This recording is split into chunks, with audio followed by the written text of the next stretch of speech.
Now, if you're like me, you were introduced to China Mac through probably a DJ Vlad interview, or I seen him on Queen's Flip on Flip the Script several years ago, and he's had some pretty big DJ Vlad interviews, especially the one where he refers to the incident that happened with Chin, and then we get into Mac Eats and him being able to show the world different people's culture and different people's cuisines. And then out of nowhere, he moves to California. And someone who has been exposed recently by Wack100 to be a blood somehow befriends one of the most popular and famous Crips, not only in California, but in the whole YouTube world.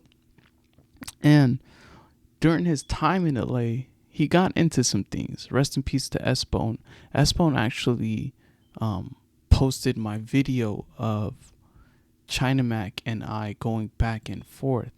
And the reason why he posted it is because of the thing that China Mac said. And it didn't make sense because... Why don't you hear it for yourself? You selling t-shirts saying you're hip-hop. You're fucking hip-hop. Yo, you fucking hip-hop wearing shoes when hip-hop started, stupid motherfucker. What fucking hip-hop? Yo, you wasn't even wearing shoes. You wasn't even cooked. You wasn't even using spoons and forks, motherfucker. How much you make off black people? How much you make off black people? Let me know right now. The people want to know. How much you made off of Flacco? How much I made off? Wow. So I'm pretty sure you heard that. You guys weren't even wearing sandals. You guys weren't even wearing shoes. You guys didn't even have spoons and forks, referring to me and African people. That was his response for me questioning why he sold t-shirts that read, "I am hip hop," and profited off of it. I was just questioning like, hey, what motivated you to do that?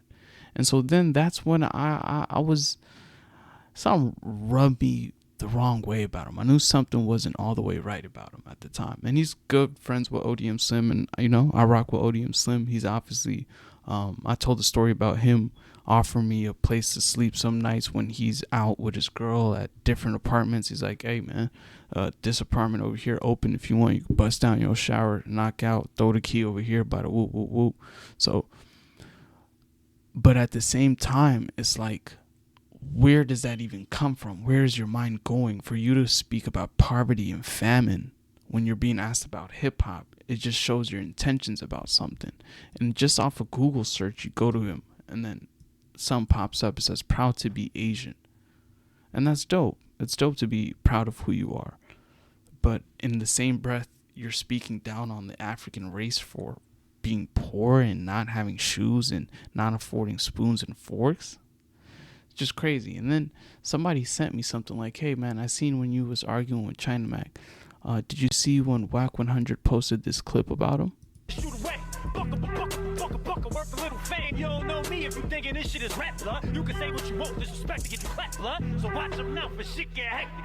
You don't know me if you thinking this shit is rap, blood. You can say what you want, disrespect to get you clapped, blood. So watch them now for shit get hectic. Out of phone chain on my mother dress, I'ma pick up the AK and shoot away.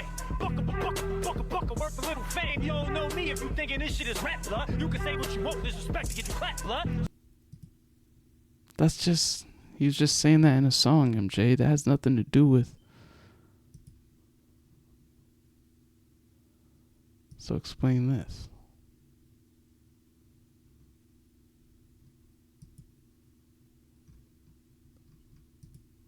Explain.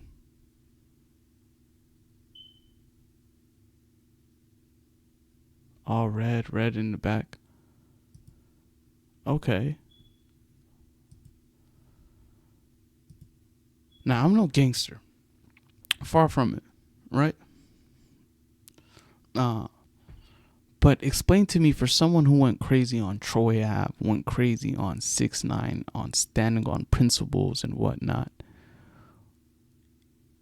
I always assumed that gang members would be very proud of, of course people are dodging Ricos and, will renounce their gang or whatnot. But how could you be in a video doing that? And then in the same breath, And this is something that Wack100 posted here. This is a screenshot of, it says Wack100, okay, China Mac, I've just been educated by Christopher Lovejoy, aka 600. I never knew you were a blood. His text shows you dissing the Hoovers and presenting NHC. If you're a blood, what's going on with it? Were you sent to take down a crip?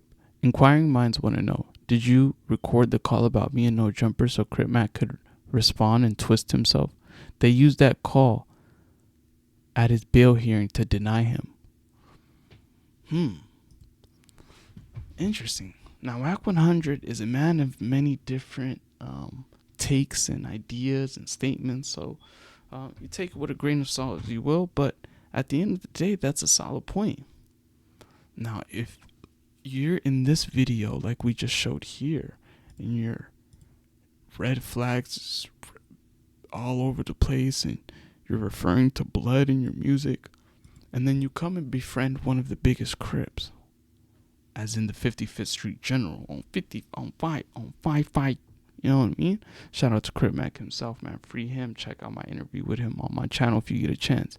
But then you do that, and then you get into beef with Nina Boy, another Crip who is from another well-respected neighborhood, East Coast Crips, right? That's crazy. For you to move across country and get into like politics and arguments and whatnot. And I know you guys saw my last video about the Southsiders warning him, according to Crip Mac, and the fact that I think that he could have done more to prevent what happened. And you guys are like, no, Crip Mac, China Mac was a good influence on Crip Mac and whatnot. And I told you guys, Crip Mac and I's interview did very well and helped my channel a lot. So, you know, I want to see him. I want the best for that guy. And you're all like, yeah, he helps Crip Mac. He was a good influence. And this is who y'all said was a good influence. Yeah, we outside, wherever. And you can't talk that money. Troy Ave, don't make me put you on that Summer Jam screen. China Mac did a live stream responding to this where Mac pulled up to where Troy Ave allegedly was shot in the ass. Man, roll the clip. Hey, yo, Troy Ave, did you get shot? Did you get shot over here? You got shot over here, right? Yeah, we outside, wherever. And you can't talk that money with me, cause what's up, bro? You trying to, we could do whatever, bro. We could do whatever. Matter of fact, 500K, what's up? Let's get to that. Step in the ring with me, man. Even for 2. Why don't you me? Why all of a sudden you wanted to work with me and then I'm... Yeah, so that's someone who was supposed to be a good influence on Crip Mac, who is a good influence and a good role model, is imperative for his success and growth and freedom. And that's who y'all thought was? And y'all wonder why he gets caught with what he got caught with and looking at Fed time now. When Crip Mac himself said he was making $10,000 to $15,000 a month with China Mac. And China Mac, with him being as smart as he is, didn't not once think to provide security against Crip Mac's will for the betterment of not only China Mac but for Crip Mac in his future. 10 to 15,000? You couldn't budget what, 2 to 3K a month for security?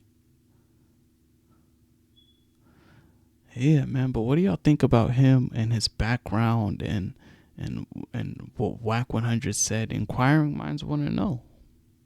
But yeah, man, like, comment, subscribe if you made it this far. I appreciate it, man. It helps me go a long way and retire my people. You feel me? That's all I'm trying to do. Just retire my parents and, feel me, inspire my youth.